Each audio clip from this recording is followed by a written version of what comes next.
plus à la force du présent. Je veux dire que c'est ce que j'essaye d'expliquer dans les films, c'est la force du présent. C'est pour ça d'ailleurs que le passé et le futur sont si jaloux du présent. Et c'est vrai que quand on vit avec un suspense, on apprécie les choses. À l'âge que j'ai traversé la Deuxième Guerre mondiale, la guerre d'Algérie, et c'est vrai que quand il y a du danger, on apprécie le présent encore plus. Voilà, donc c'est la force de votre pays. Vu de l'extérieur, ça paraît un énorme problème, mais au quotidien, les relations humaines sont plus fortes. Voilà, donc c'est ça que j'aime chez vous. אני תמיד מעריך את העובדה שבישראל חיים תמיד בחוסר נוחות, עם חוסר ביטחון, ובעצם אני מדבר הרבה לאחרונה והרבה בסרטים שלי על הכוח של ההווה, ובעצם העבר והעתיד מקנאים בהווה, וכאשר חיים במתח כמו שיש פה, אז מעריכים עוד יותר את הדברים. בגילי אני עברתי כבר את מלחמת העולם השנייה, את מלחמת אלג'יריה, ובאמת כשיש מצב של סיכון מעריכים עוד יותר את ההווה, את הדברים, וזה בעצם הכוח של הארץ הזאת. כמובן כשמסתכלים על זה מבחוץ אז זה נראה כמו בעיה, אבל העובדה הזאת, המתח, חוסר היציבות, בעצם גורם לכך שיחסי האנוש הם יותר חזקים. C'est l'amour. Je veux dire que tout le reste, c'est des lots de consolation. Si on n'est pas amoureux de quelque chose ou de quelqu'un, on pourrait vraiment se poser la question de ce qu'on fait ici. Voilà. Et donc, j'ai eu la chance de pouvoir aller d'une histoire d'amour à une autre histoire d'amour, ce qui a donné un sens à ma vie et qui m'a donné envie tous les jours d'aller encore plus loin. Je veux dire que chaque fois que j'arrive à tomber amoureux, je suis à l'aise. Et c'est vrai que quand j'ai rencontré Amma, j'ai peut-être rencontré la femme de ma vie. Voilà. Elle est dans l'amour encore plus que toutes les autres femmes que j'ai rencontrées. C'est pour ça que j'aime les femmes d'ailleurs, c'est parce que c'est elles qui m'ont appris l'amour et qui m'ont fait déguster l'amour. Mais Amma est au-dessus de tout ça. Et elle a très bien compris que sans amour, la vie n'avait pas de sens. Voilà, donc la religion d'amour, la religion d'Amma, c'est l'amour. Voilà, et donc quelque part, je fais le même métier qu'elle. Voilà, mais moi, c'est plus pragmatique, voilà, et moi je rentabilise ma vision d'amour, alors que elle, c'est gratuit. אז באמת אני זכיתי, כן, אני חושב שאין משמעות לחיים חוץ מלאהבה. כל השאר הוא בעצם סוג של פרס ניחומים. ואם אתה חי ולא אוהב מישהו או משהו, אתה באמת יכול לשאול את עצמך מה אתה בכלל עושה כאן. ואני זכיתי לחיות במהלך החיים שלי סיפורי אהבה אחד אחר השני, וזה נתן משמעות לחיי, וזה אפשר לי להתקדם צעד אחר צעד, וכל פעם אני מתאהב מחדש, ואני חושב שעם הפגישה של אמה אני באמת פגשתי את אשת חיי, מכיוון שהיא חיה באהבה יותר מכל אישה אחרת. באופן כללי, זאת הסיבה שבגללה אני אוהב נשים. נשים לימדו אותי את האהבה, נשים העניקו לי אהבה, אבל אמה היא אפילו מעבר לכך, היא מבינה שבלי אהבה אין משמעות לחיים. האהבה היא בעצם הדת של אמה, ובעצם אנחנו עוסקים באותו מקצוע, אפשר לומר, רק שאני עושה את זה באופן הרבה יותר מעשי, וגם אני מקבל מזה רווח כספי כלשהו, והיא עושה את זה בחינם.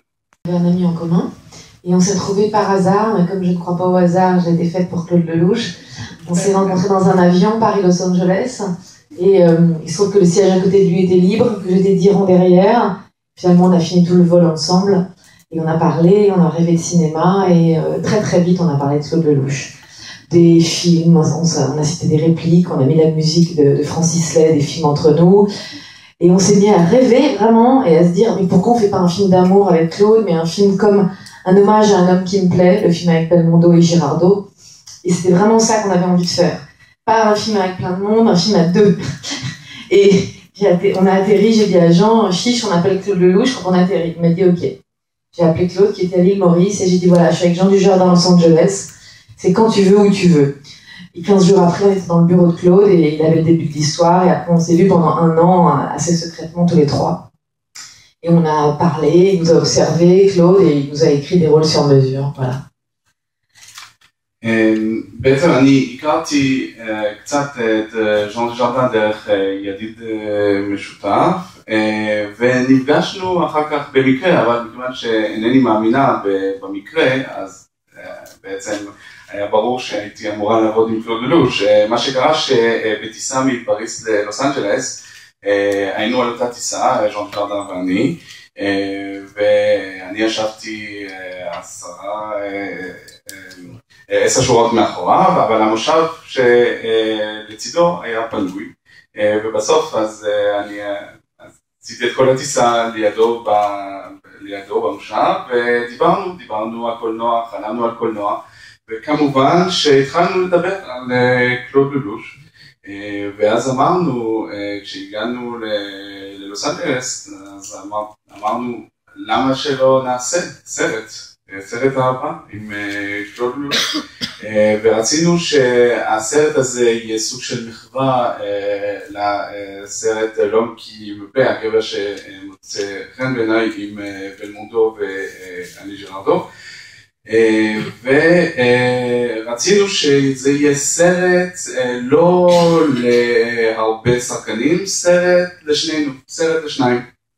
ואמרתי לז'אן, בוא נתקשר לקלוד ללוש, והוא אמר יאללה, ובאמת התקשרתי ואמרתי לו, אני נמצאת בלוס אנג'לס עם ז'אן דוז'רדן, ומתי שאתה רוצה, איך שאתה רוצה, אנחנו עושים סרט איתך.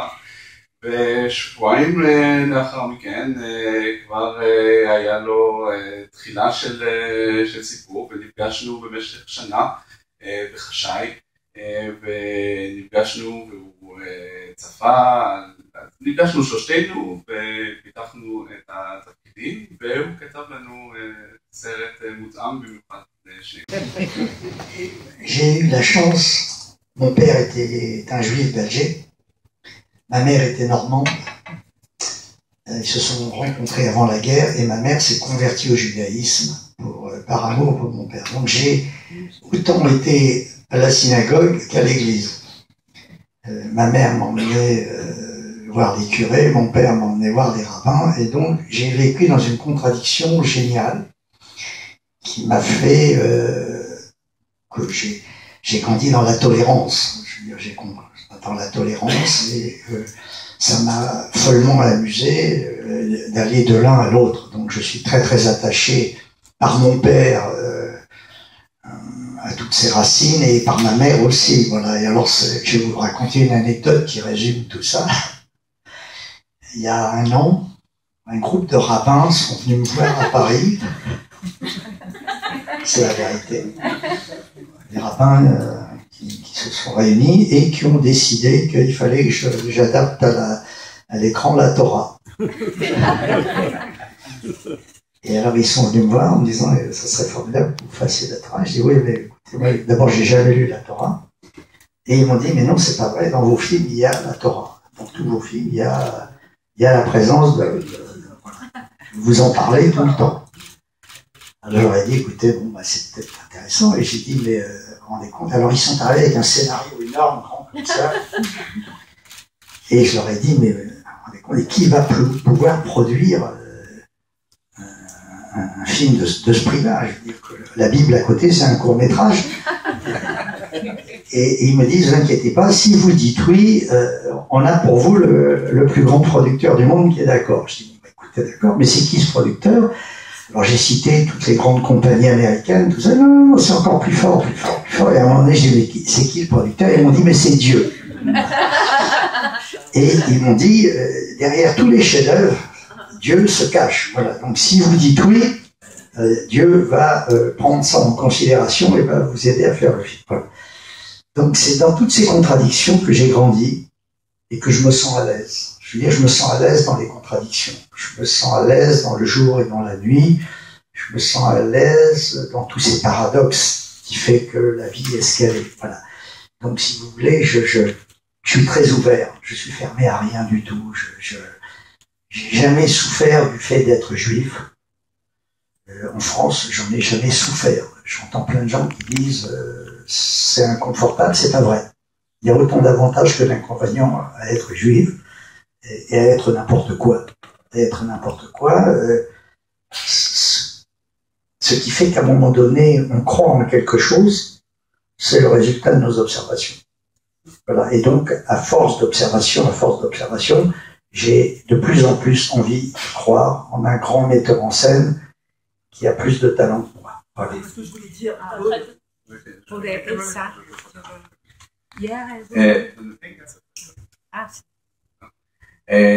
אני איש בר מזל, אבא שלי היה יהודי מאלג'יר ואמא שלי הייתה מאזור נורמנדי בצרפת, הם נפגשו נורמנדי. יהודייה מנורמנדי? לא. הם נפגשו לפני המלחמה ואימי התגיירה מתוך אהבה לאבי, וזה אומר שבעצם אני הייתי גם בבתי כנסת וגם בכנסיות, ואימא שלי הביאה אותי לכמרים ואבא שלי הביא אותי לרבנים, וגדלתי בסתירה הנפלאה הזאת. בעצם גדלתי בתוך הסובלנות, וזה מאוד שעשע אותי גם לעבור מאחד לשני, ויש לי שורשים גם מצד האבא וגם מצד האמא, ואני אספר לכם סיפור שהוא בעצם תמצית הסיפור שלי. לפני כשנה באה אליי קבוצה של רבנים, והם באו אליי והם אמרו לי, אנחנו מעוניינים שאתה תביים עיבוד של התורה לסרט. אמרתי, זה נפלא, ואני אף פעם לא קראתי את התורה. אז הם אמרו לי, לא, התורה נוכחת בכל הסרטים שלך, כל הסרטים שלך רואים בהם את התורה. אז אמרתי, זה מעניין מאוד, אבל הם הגיעו גם עם זה תסריט ענק, ואמרתי, מי יפיק סרט כזה? כי באמת ביחס לתסריט שהם הביאו, התנ"ך זה סרט קצר. אז הם אמרו לי, המפיק הגדול בעולם יפיק. אז אמרתי, טוב, אז אני אמרתי שמות של מפיקים, של חברות הפקה הכי גדולות בעולם, והם אמרו לי לא, ואמרתי בסוף, אז מי זה המפיק הגדול ביותר בעולם? אז אמרו לי, אלוהים הוא מתחבא מאחורי כל יצירות המופת, ואם אתה מסכים אז הוא יעזור להפיק את הסרט.